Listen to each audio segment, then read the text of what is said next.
नमस्कार दोस्तों। एग्जाम के रणभूमि में उतरने से पहले आइए भरे अपना तरकश। आज हम बात करने वाले हैं एक ऐसे मुद्दे पर जो हर साल सुर्खियों में रहता है और आपके प्रीलिम्स और मेंस दोनों के लिए बेहद जरूरी है। जी हाँ, हम डिकोड करेंगे दिल्ली के एयर पोल्यूशन संकट को। तो चलिए सीधे पॉइंट पर आते हैं। सबसे पहला और सबसे बड़ा सवाल, आखिर दिल्ली का ये एयर पोल्यूशन क्राइसिस, ये संकट है कितना गंभीर, कितना भयानक है? अब जो आंकड़े मैं आपको बताने जा रहा हूँ वो सच में चौंकाने वाले हैं। सोचिए जरा, WHO यानी वर्ल्ड हेल्थ ऑर्गेनाइजेशन एक सेफ लिमिट बताता है हवा के लिए। दिल्ली का एवरेज PM 2.5 लेवल 2025 में उस लिमिट से 17 गुना ज्यादा था, 17 टाइम्स। और ये PM 2.5 ये इतने बारीक, इतने खतरनाक कण होते हैं कि सांस के साथ सीधे आपके फेफड़ों में और वहां से ब्लड स्ट्रीम में घुल जाते हैं। और इसका असर वो हम सबकी सेहत पर पड़ रहा है।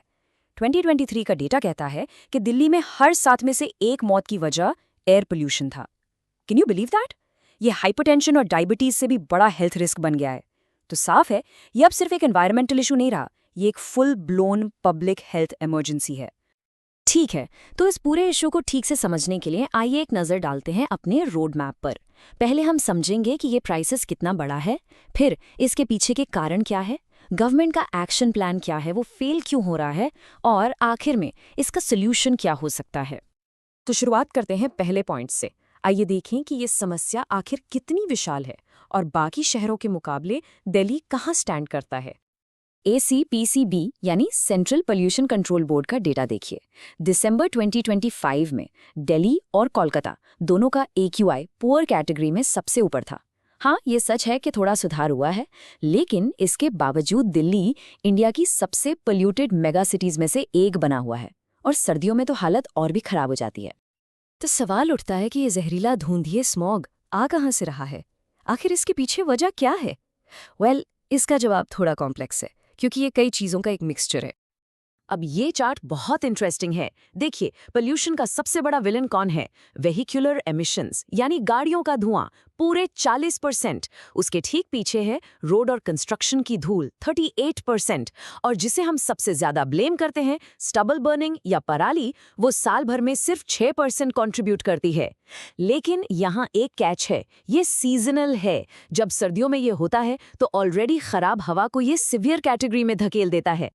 तो चलिए अब थोड़ा पीछे चलते हैं और देखते हैं कि हम यहाँ तक पहुँचे कैसे। ये समस्या एक दिन में पैदा नहीं हुई, इसकी नींव तो दशकों पहले रखी गई थी। 90s में लिबरलाइजेशन के बाद इंडस्ट्री और गाड़ियां तेजी से बढ़ीं। 2000s में कॉमनवेल्थ गेम्स के लिए जो अंधाधुंध कंस्ट्रक्शन हुआ, उसने हालात और बिगाड़ दी। और 2010 के बाद से पराली जलाने का इश्यू एक विंटर क्राइसिस बन गया। तो ये टाइमलाइन साफ साफ दिखाती है कि कैसे गलत अर्बन प्लानिंग और हमेशा क्राइसिस के बाद जागने वाली पॉलिसी मेकिंग ने हमें इस हाल में लाया है।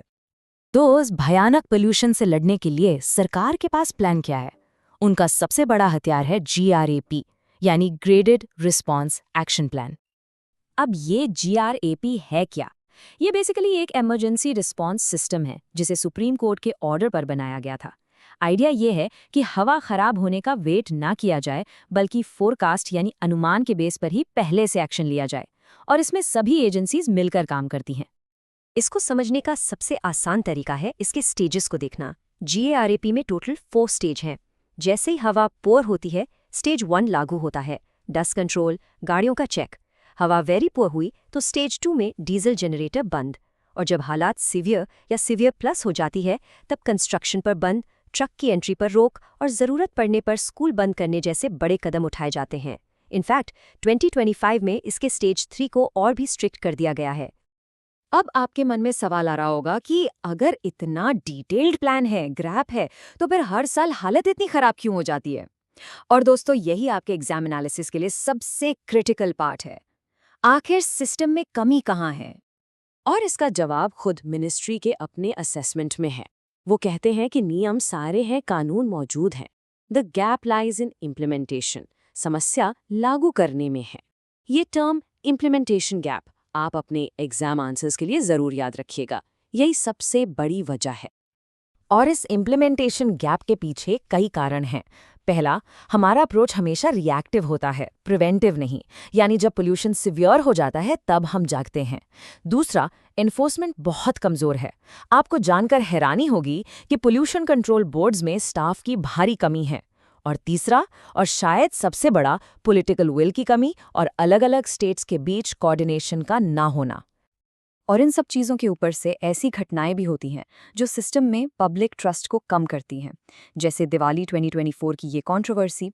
न्यूज़ चैनल्स ने रिपोर्ट किया कि एक मॉनिटरिंग स्टेशन पर AQI 1763 दिखाया गया और फिर उस स्टेशन को ही बंद कर दिया गया।